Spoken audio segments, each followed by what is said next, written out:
remain with us for just a little bit longer, because we'd like to now invite a surprise reveal, another distinguished honoree in a very special category to the stage. I see him over there now. We need to find a way to bring him up. If you could. Ladies and gentlemen, a round of applause for Mr. Ki Hak Sung, please.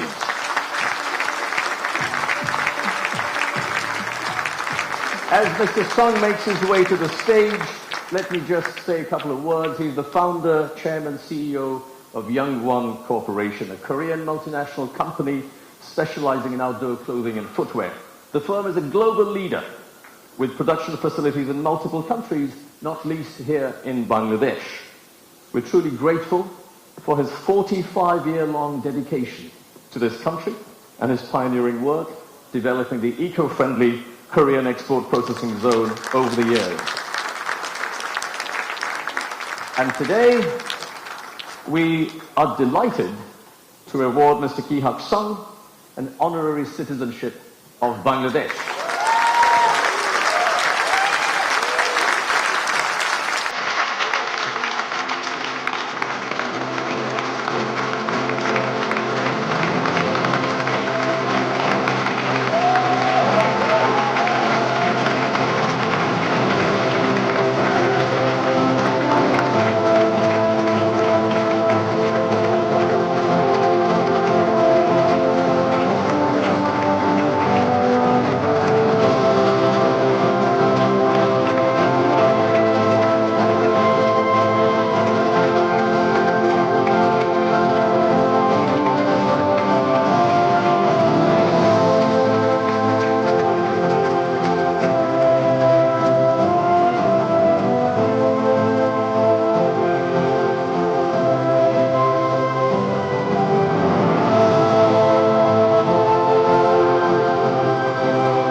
To say a few words, please.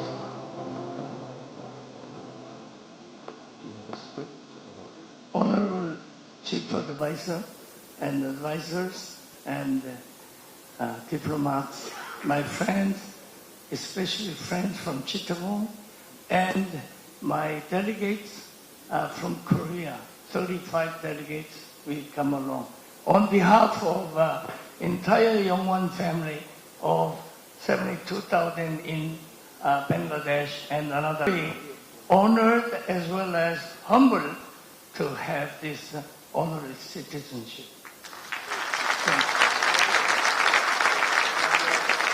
I must say, in one of the venues, I said I'm living from one of my hospital in Korea, Severance Hospital, and Chittagong, shuttling between these two. So I was wishing that I become a citizen of Bangladesh, especially citizen of Chittagong. And it came 5 years earlier than I expected. I thought after 50 years, you would be giving this award to me. Thank you very much, Honorable Advisor. This is more overwhelming honored we are because Chief Advisor Professor Muhammad Yunus is awarding this to me. Thank you very much.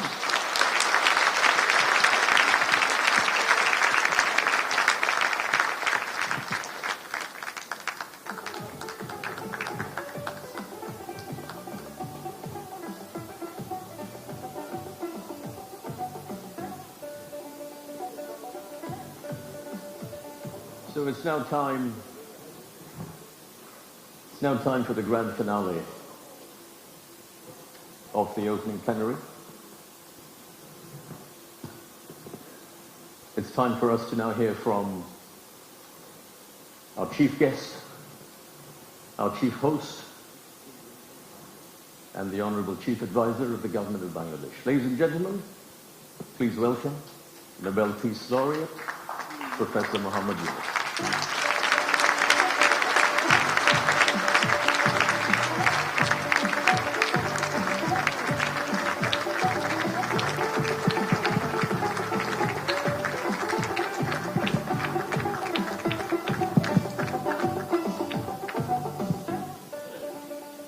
Assalamu alaikum. It's a very emotional occasion. Seeing through the journey that Bangladesh has gone through.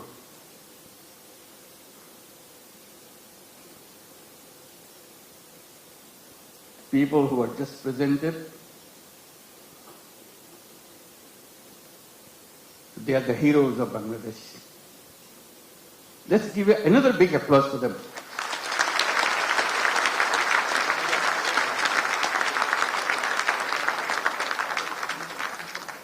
Another standing ovation for our new citizen, Kyu Hak Sang.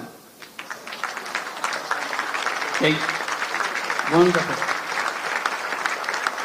His dedication, his commitment. Thank you, please have your seat. Just doesn't have any boundary. He loves Bangladesh. He worked for Bangladesh. He loves the nature of Bangladesh. I wish you could visit his factory. And he brought so many delegations this time to come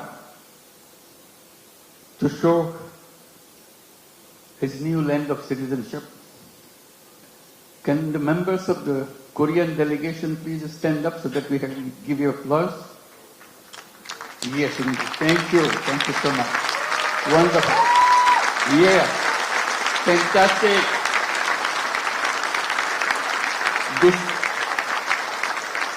This is your home too. We'll make this home beautiful home. For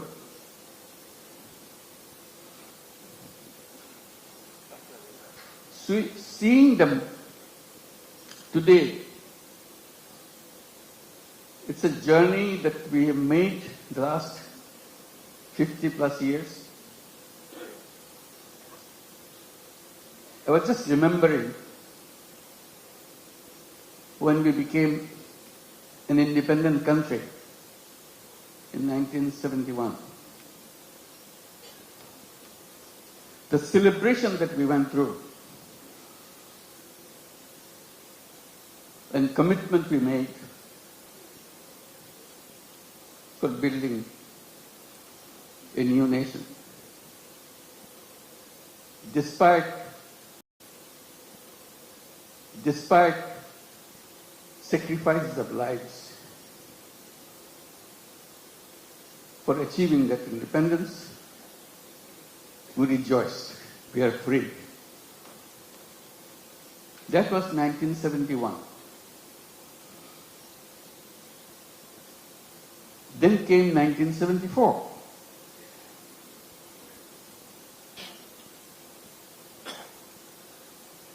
Today we are talking about 180 million people. In 1971, we are just about 1/3 of that size in population. Still the same country. 74 is a year that we cannot forget.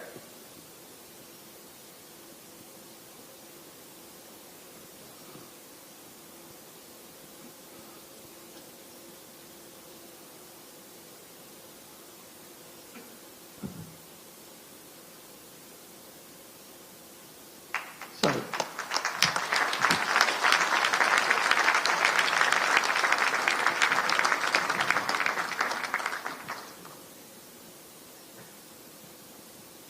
Sorry, my words. I cannot bring my word. People died of hunger. A famine throughout the country. We started with.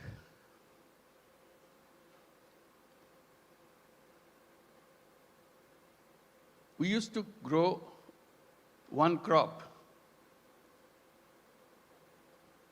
We didn't know any other way.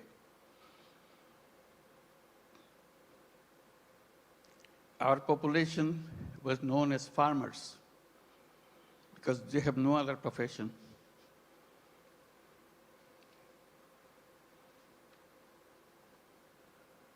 And of them,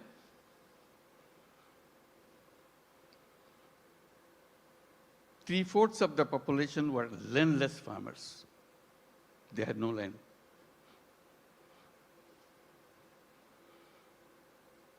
They used to lease in a tiny bit of land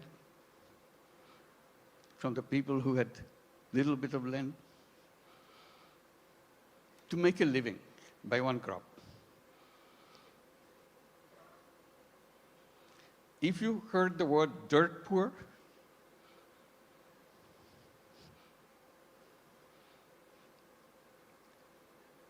that was Bangladesh. Very difficult life. So if you take that journey from 1974 to 2025, it's an amazing journey. Here we're talking about all these big industries and so on, and inviting you for so many countries to set up more industries. We're talking about the big market, talking about the big, intelligent young population.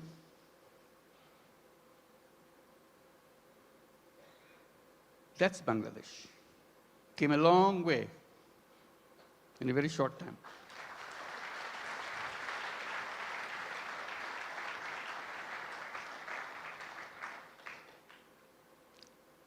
In that famine-ridden country,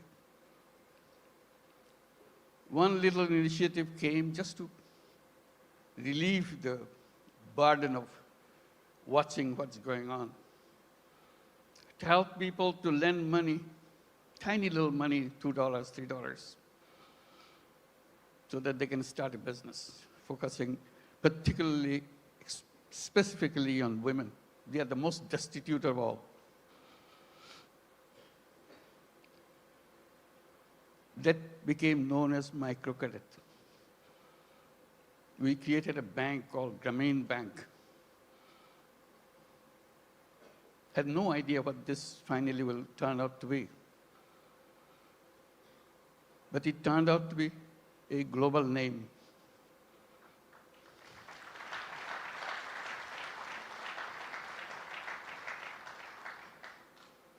Because no matter which country you are, you have little Bangladesh of 1974 inside of you. You don't recognize it. You hide it by giving public money to them. So I always raise the voice. Giving public money to poor people is no solution at all. Solution is creating the structure, framework, will unleash the energy of the people. And microcredit was just a small effort of that.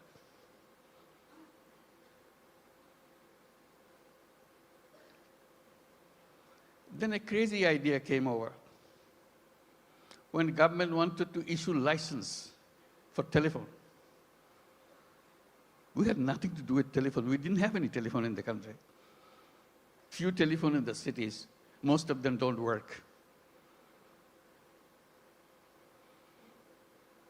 So we talked, why don't we apply for a license for telephone company? A crazy idea. Government asked, what do you do with the telephone company? What business you got to do? I said, we'll give it to poor women. They laughed at us. To make a long story short, we got the license. Called it Grameen phone, because we had the Grameen Bank, Grameen phone.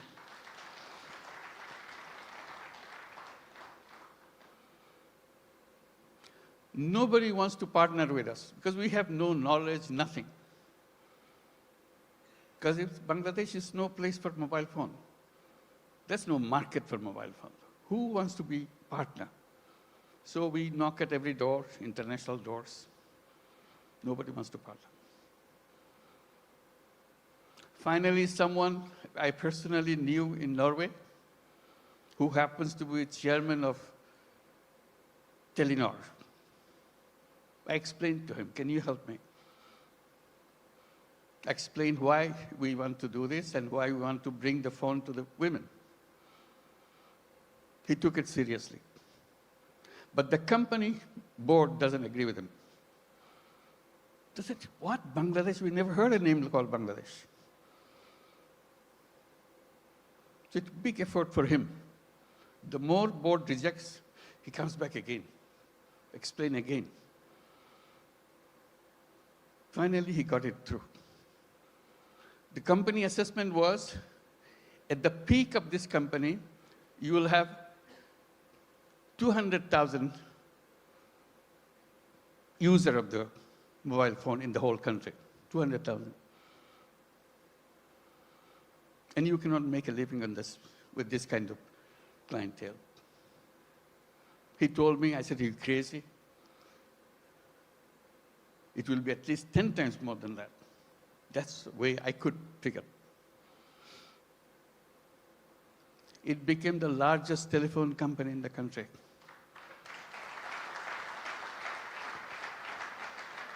And women were the recipient of those telephone handsets.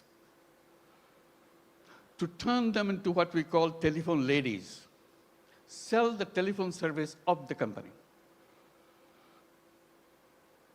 Men cannot apply, men cannot get the phone.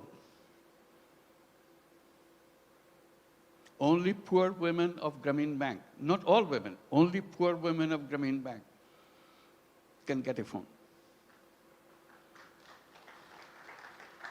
Totally illiterate, has nothing to do, doesn't even know what a phone is.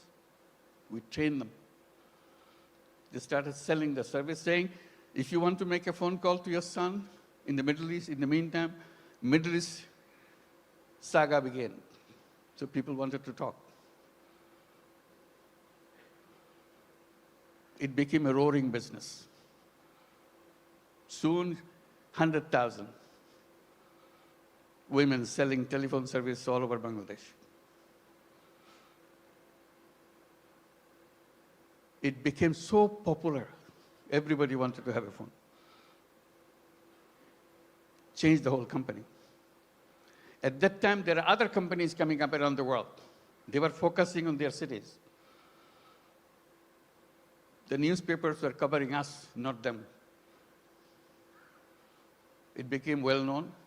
So they started copying. For the first time, the idea came, phone have some use in the villages. They had no idea at all that telephone has any meaning in the villages. They're always concentrated on the cities. Telephone industry globally changed.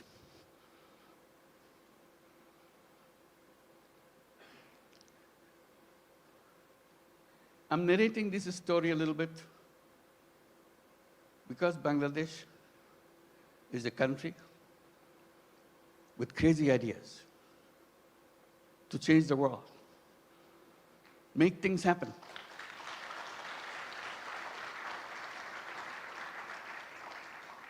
Everyone you saw on the stage receiving the award has a very powerful, crazy ideas and made them happen. So we invite you to join that crowd. Not only change Bangladesh by your business, change the world.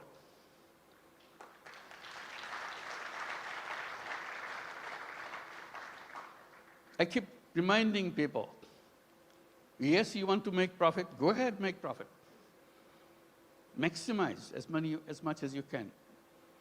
But we can add a little piece into it. Social purpose. You don't have to get disrupted by that. It's something that you can do, you have fun. like many of you do already.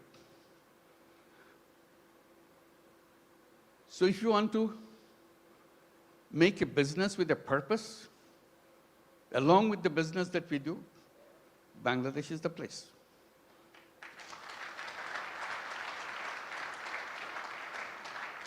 You will not know what your business will be like. Why the whole world is following you. Why suddenly you look back, how did it happen? Bangladesh makes it happen.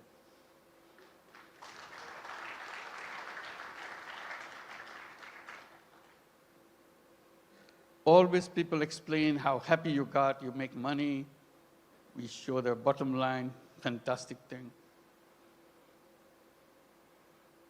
I try to add a little bit to that by saying making money is happiness, definitely, of course. But making other people happy is a super happiness.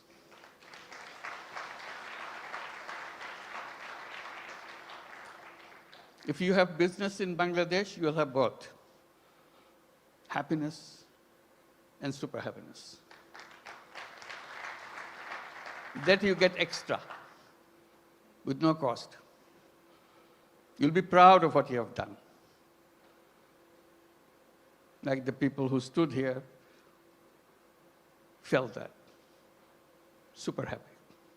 Did something which impacted in people's lives massively. With a country of famine, we're now talking about global entry to the businesses and everything. And at the same time, I'm just pointing out, which has been pointed out already, we don't look at Bangladesh alone. It is only one piece of the economy. We see the whole region, very powerful region, lots of resources. We work together, facilitate each other. It's not the business to grab everything out of you, it's a competition, you grab things. We twist a little bit. You earn money, but earning money together, changing the life of the people together, is a fun, is something that immeasurable. And each of your company can enjoy that super happiness by expanding and reaching out. Reaching out, the impact that you make, you never explored. Just a little opening does the magic. Changes the world. They said business is the most powerful mechanism by which you can change the world. But we are trained to focus on some so narrow thing, we miss out the world. We can try opening a little bit. And I emphasize by saying, let's create a new civilization where you're wide, we're open, we embrace the world. I underscore by saying we can create a world of 3 zeros. It can be done with the businesses, not by the government. Government cannot achieve that. That's not the function of the government. It's the function of individuals, human beings. We are human beings. We can change the world. And business gives us a big, powerful tool in our hand. And the new civilization, I say, should be a civilization where there'll be no carbon emission. We can do that. That's where the business innovation comes. All we have to do is just pay attention to that side. No carbon emission. It's a self-destructive system if you allow carbon emission to continue. No wealth concentration. It's fun to make money, but wealth concentration is the most dangerous thing to human being. It will destroy the whole world. And zero unemployment. The young people get excited about it. Because all of you are entrepreneurs, not job seekers. Think like an entrepreneur. Make things happen. And Bangladesh is a place to see that. How suddenly people, we are known as farmers. We're a country of farmers, landless farmers. We didn't have any land, much land, little. Only in the 70s, early 60s maybe, 60s, some crazy young guys from the universities dared to enter into something which is happening in the country because of business interest of other countries, garment industry. They said, why not us? That was the beginning of the garment industry in Bangladesh, those crazy young guys. All the first generation, some of them are already here, came out of that generation. And now moving into the second generation, you heard Naseem, the second generation entrepreneur. That's our history. In 2 generations, second generation is just the beginning. It's still the first generation going on. Topon is here too, I saw him. Where are you? Second generation, I'm sure. So that's a journey of generations. Now, what is the third generation coming up? Are we prepared for that? That's a challenge to all of us. And we talk about second generation, we have to talk third generation a little bigger. Boys and girls. Somehow, in entrepreneurship in the past, women left out. We have some, but very few. But women are as creative, as entrepreneurial as anybody else.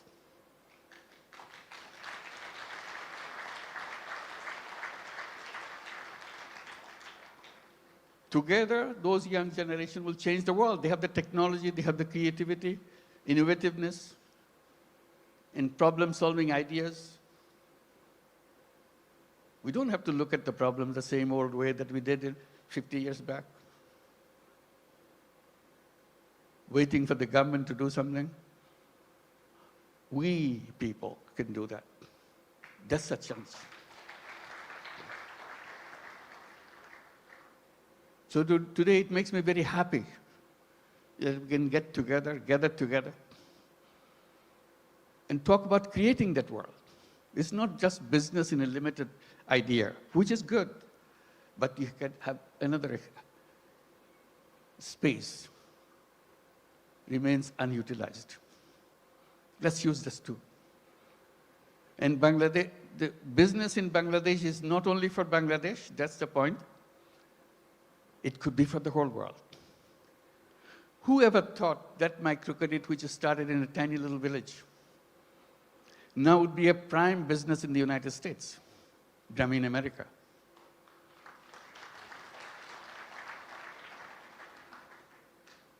Millions of women take money from Grameen America. Loan size, in the American terms, less than $1,000. Imagine needing less than $1,000 in the United States. Such a hassle, such an impossible thing. They get so grateful that somebody gives them. Usually $500, $600. Now the whole Grameen America became annually about $2 billion a year. In the next 4 years, it will be $5 billion a year. It's growing very fast. So little things. In that sense, Bangladesh ground is very fertile. You put a little bit of seed, it becomes global.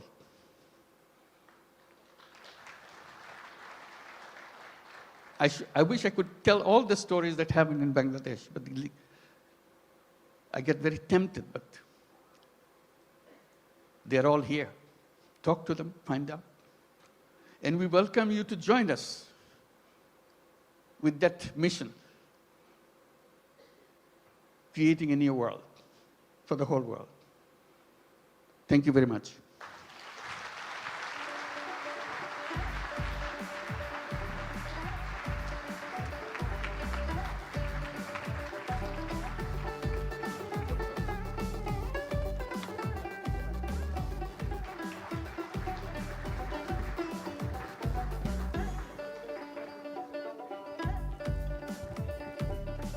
Ladies and gentlemen, requesting everyone to stay seated until our Honorable Chief of Advisor is departing the hall.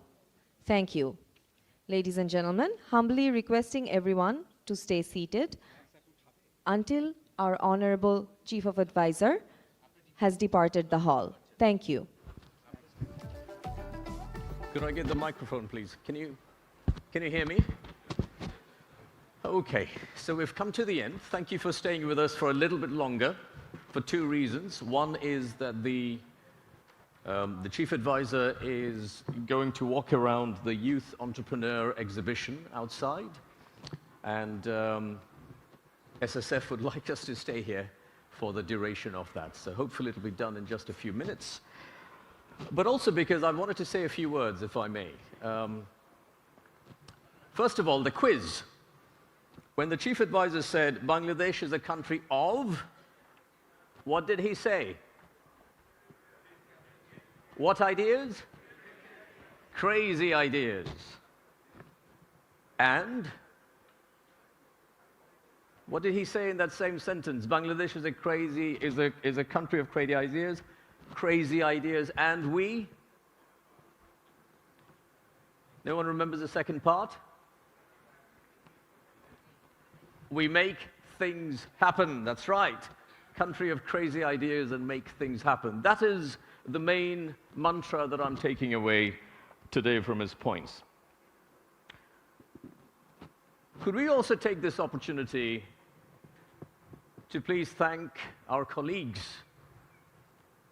led by Ashik Chaudhary, who have put together this spectacular week, this wonderful event. I know that for them this has been a labor of love, but they've really been giving it their all. And the best thing that I like the way they've done it, about the way they've done it, is that it has been a collaborative effort between the private and public sectors, and those of us who are resident here and those who are away. My third and second last message is that, particularly for those of you who are visiting from outside, but also for those of us who are based here, you'll be here for a few days, attending some of the deep dive sessions. You'd have seen and heard some things earlier today. If you like what you saw, if you feel that your beliefs, your prior beliefs have changed and have been updated, then please, you can do us a huge favor. If you go back to your own communities and help spread the word. We could really do with a lot of help in being, what's the word that Ashik used at the start? Ambassadors of the message that we'd like to give out. And then finally, I believe there is going to be a QR code. Could we get the QR code up? There'll be a QR code up very soon, and as soon as we have that, if you wouldn't mind scanning that and give us some feedback. We would like this to be a learning affair. We want to do better next time round and the next time round. So it'll be wonderful if we could get your feedback, and that's all that I have to say. For now, please stay seated for a little bit longer, or at least stay within the room. I'm sure you can talk to each other if that's what you'd like to do. But from me, that's that. Thank you very much for your time. I'm Lutfi Siddiqui.